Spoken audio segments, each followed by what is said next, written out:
Hello students.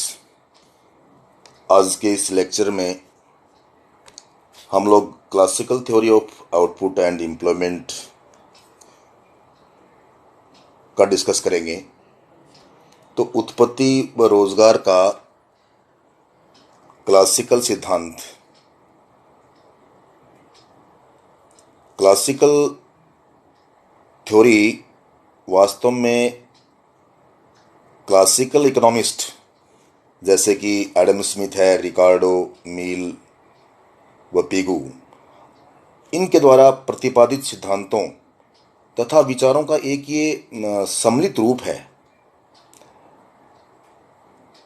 Classical economist ने, मैं आपको स्पष्ट कर दूं कि अपना पूरा फोकस पूर्ति पक्ष पर ही रखा है। सप्लाई साइड जो है उसके ऊपर अपना ध्यान केंद्रित किया है और वृद्धि प्रक्रिया के दौरान मांग पक्ष पर बहुत कम ध्यान दिया है। मांग पक्ष पर बहुत ही कम ध्यान दिया है।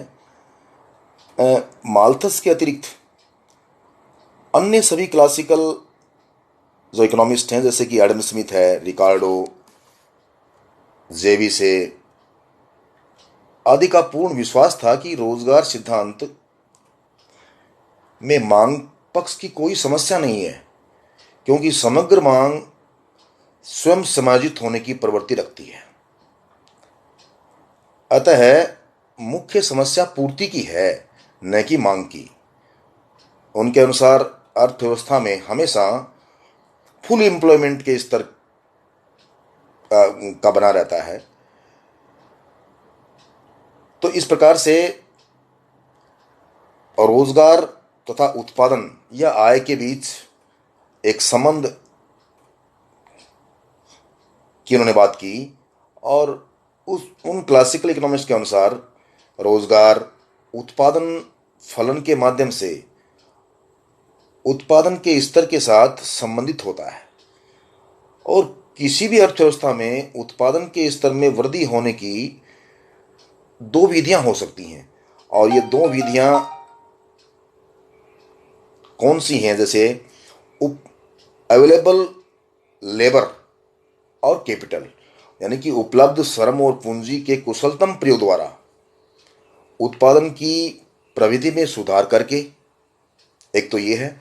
और दूसरा, उत्पादन प्रक्रिया में प्रयुक्त विभिन्न आगतें कौन सी? जैसे श्रम है, पूंजी है आदि की मात्रा में वृद्धि करके।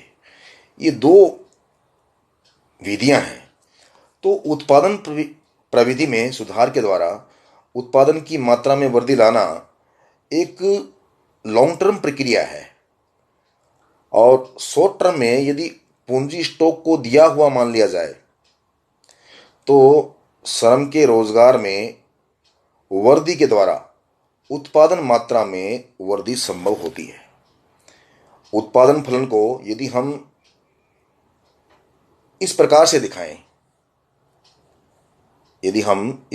दिखाएं,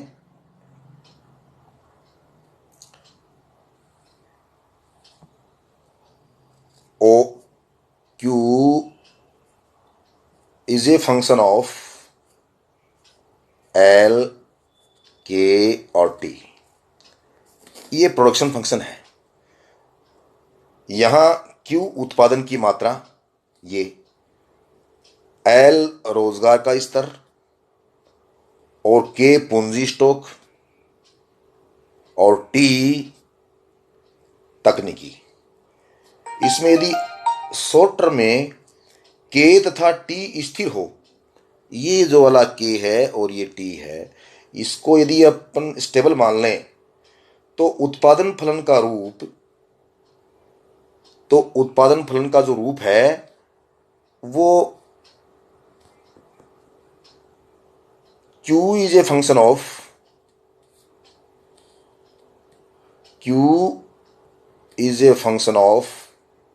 L।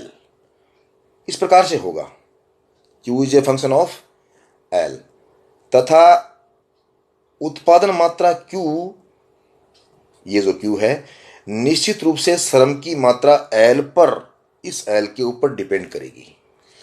इस प्रकार अल्पकाल में उत्पादन तथा रोजगार, उत्पादन तथा रोजगार आपस में संबंधित होंगे तथा रोजगार में वृद्धि उत्पादन स्तर में वृद्धि लाएगी।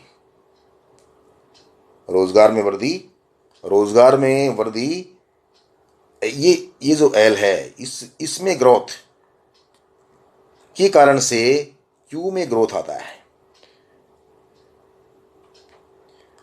अतः ये चीज स्पष्ट है कि रोजगार तथा उत्पादन निर्धारण की समस्या एक ही है। तो इस थ्योरी के अनुसार कोई भी व्यक्ति रोजगार में तब कहा जाएगा जब उसके कार्य से राष्ट्रीय उत्पादन में वृद्धि होती हो। यदि कोई व्यक्ति उत्पादन क्रिया में नहीं लगा है अथवा यदि उसे चालू मजदूरी दर पर रोजगार ना मिले, तब उसे एम्प्लॉय, बेरोजगार कहा जाता है। अर्थव्यवस्था में चालू मजदूरी दर कम करने के इच्छुक सभी व्यक्तियों को यदि रोजगार मिल जाता है, तब इस स्थिति को पूर्ण रोजगार की स्थिति कहते हैं। इसे हम लोग फुल एम्प्लॉयमेंट की स्थिति बोलेंगे। फुल एम्प्लॉयमेंट की स्थिति हम लोग इसको कहेंगे, फुल एम्प्लॉयमेंट। यदि कोई व्यक्ति किसी उत्पादन क्रिया में लगा हो किंतु इसके कार्य से उत्पादन स्तर में वृद्धि उसके पूर्ण उत्पादन क्षमता से कम हो रही है, मान लीजिए, तब ऐसी स्थिति को अंडर एम्प्लॉयमेंट कहा जाता है।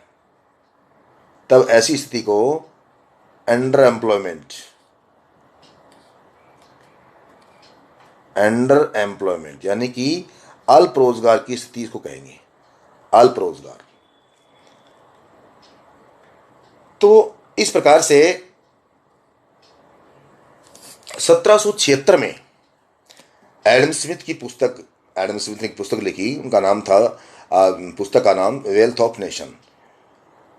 वो उस पुस्तक में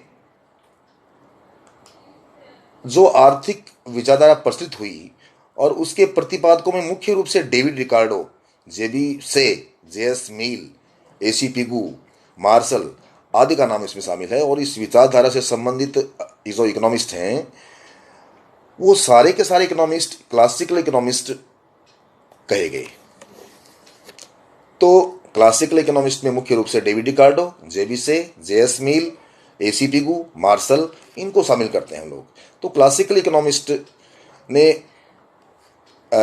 रोजगार व उत्पादन निर्धारण के संबंध में कोई अलग से सिद्धांत नहीं दिया है और उनका सिद्धांत मुख्य रूप से, जैसे से का बाजार का नियम, इसकी अपन ने पहले ही बात की है। श्रम की मांग व पूर्ति का जो अप्रोच है वो, ब्याज सिद्धांत से संबंधित जो एनालिसिस है, इनका एक कहें कि एक सम्मिलित रूप है ये क्लासिकल इकोनॉमिक थ्योरी। तो क्लासिकल रोजगार सिद्धांत स्फीति रहित पूर्ण रोजगार की स्थिति को मान के चलता है और इसके अनुसार मजदूरी मूल्य की लोचशीलता की स्थिति में आर्थिक प्रणाली में स्वयं संचालित शक्तियां पूर्ण रोजगार की स्थिति को बनाए रखती हैं। अतः पूर्ण रोजगार की स्थिति को एक सामान्य स्थिति माना जाता है इस थ्योरी के अनुसार, तथा इस स्थिति से कोई भी विचलन एक असामान्य परिस्थिति है जो स्वयं संचालित रूप से अर्थव्यवस्था को पुनः पूर्ण रोजगार की स्थिति में ले आएगी। तो इस प्रकार की मान्यता है क्लासिकल इकोनॉमिस्ट की। तो क्लासिकल इकोनॉमिस्ट को शुरू करने से पहले कुछ अजम्पशंस हम लोग लेके चलेंगे, यानी कि कुछ मान्यताएं हैं जिनके ऊपर टिका हुआ है ये क्लासिकल इकोनॉमिक थ्योरी। उसमें पहली जो अजम्पशंस है वो उनका मानना था कि इकोनॉमी जो है वो स्वयं संचालित है, अर्थात उसमें कोई सरकारी हस्तक्षेप नहीं है, अर्थव्यवस्था स्वयं संचालित है। दूसरी, अर्थव्यवस्था में उत्पादन के सभी साधन फुल एम्प्लॉयमेंट की स्थिति में है, ये दूसरी अजम्पशन है उनकी। और तीसरी अजम्पशन उनकी कि इकोनॉमी एक बंद अर्थव्यवस्था है, अर्थव्यवस्था एक बंद अर्थव्यवस्था है, अर्थात विदेशी व्यापार नहीं है, ये मान्यता भी है।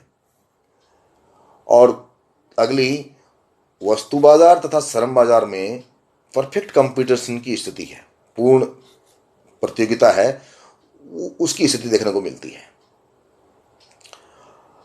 और ये अगला मैंने आपको पहले बताया कि इकोनॉमी के अंदर सरकार का कोई हस्तक्षेप नहीं है।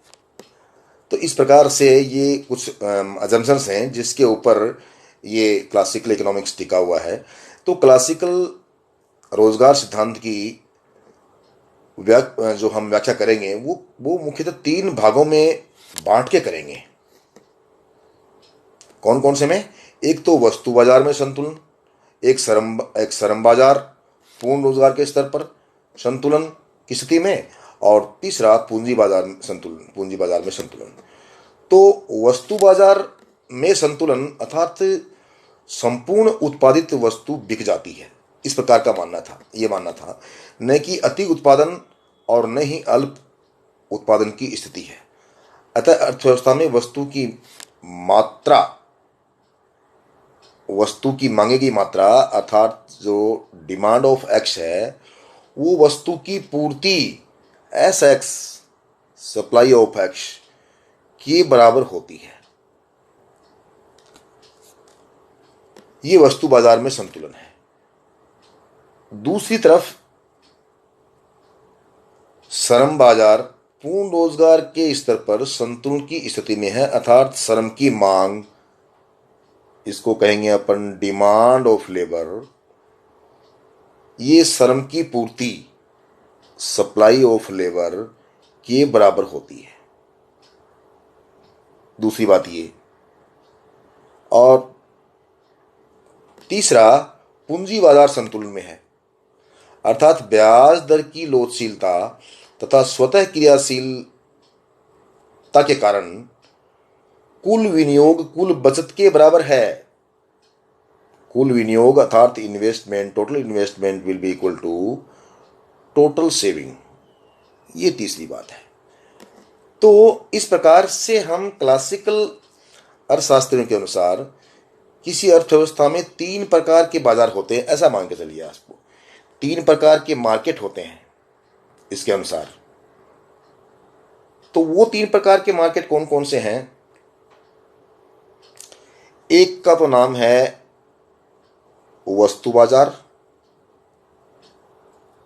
और दूसरा श्रम बाजार, और तीसरा पूंजी बाजार। ये 3 प्रकार के बाजारों की बात इसमें की गई है। और क्लासिकल इकोनॉमिक्स के अनुसार मांग व पूर्ति की शक्तियों का स्वतंत्र क्रियाशील इन तीनों बाजारों में फुल एम्प्लॉयमेंट की स्थिति को बनाए रखता है। और इन तीनों बाजारों की स्थिति की व्याख्या विस्तार से हम लोग आगे करेंगे। जैसे कि वस्तु बाजार की स्थिति के अंतर्गत सेका बाजार का नियम है। एक बात मैं आपको स्पष्ट कहूं तो सेका बाजार का नियम की चूंकि अपन पहले बात कर चुके हैं, तो प्रोफेसर जेबी से ने बताया कि किसी भी प्रकार की अर्थव्यवस्था में सामान्यतः चूंकि सामान्यतः over production general over production नहीं होता, अति उत्पादन की स्थिति उत्पन्न नहीं होती, और इसलिए ओवर प्रोडक्शन की स्थिति उत्पन्न नहीं होती, और इसलिए जनरल अनएम्प्लॉयमेंट की स्थिति भी नहीं होती, यानी कि सामान्य बेरोजगारी की स्थिति भी उत्पन्न नहीं होती। अर्थात जितना उत्पादन किया जाता है और ठीक उस उत्पादन के बराबर उस उत्पादन को उत्पादित करने में जो साधन काम में लगे हैं, उनकी आय भी उस उत्पादन के बराबर क्रिएट हो जाती है। तो इस अर्थ में वो सारा का सारा उत्पादन बिक जाता है।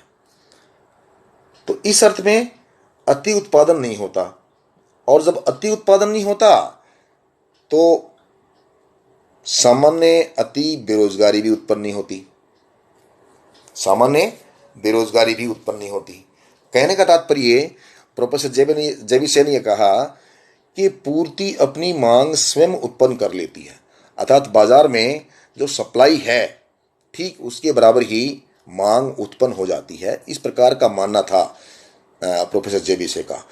चूंकि प्रोफेसर जेबीसे जो है वो क्लासिकल इकोनॉमिक्स का एक महत्वपूर्ण पार्ट है, एक महत्वपूर्ण पार्ट है। तो क्लासिकल इकोनॉमिक्स की थ्योरी की ये कुछ महत्वपूर्ण चीज़ें थी, जो अजम्पशंस थी, इसको लेकर के हम लोग आगे आगे बढ़ेंगे। तो इस वीडियो में केवल इतना ही बात करेंगे और अगले वीडियो में हम देखेंगे कि इस प्रकार से क्लासिकल इकोनॉमिक्स के इकोनॉमिक थ्योरी के अंतर्गत उत्पत्ति एवं रोजगार का निर्धारण होगा। Thank you.